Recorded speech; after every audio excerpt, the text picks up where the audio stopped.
رسول اکرم صلی اللہ علیہ وآلہ وسلم نے فرمایا کہ شیطان آدمی کے سر کے پیچھے رات میں سوتے وقت 3 گروہیں لگا دیتا ہے اور ہر گروہ پر یہ افسوں پونک دیتا ہے کہ سو جا، ابھی رات بہت باقی ہے۔ پھر اگر کوئی بیدار ہو کر اللہ کی یاد کرنے لگا تو ایک گروہ کھل جاتی ہے، پھر جب وضو کرتا ہے تو دوسری گروہ کھل جاتی ہے، پھر اگر نماز فرض یا نفل پڑھے تو تیسری گروہ بھی کھل جاتی ہے۔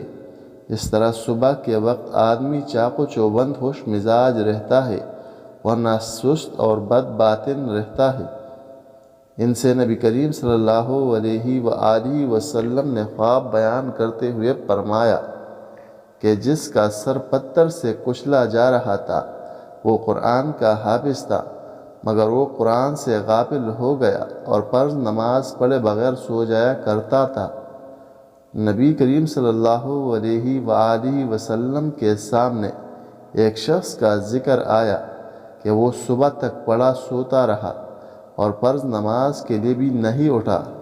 اس پر آپ صلی اللہ علیہ وآلہ وسلم نے فرمایا کہ شیطان نے اس کے کان میں پیشاب کر دیا ہے۔ رسول اللہ صلی اللہ علیہ وآلہ وسلم نے فرمایا، ہمارا پروردگار بلند و برکت والا ہے۔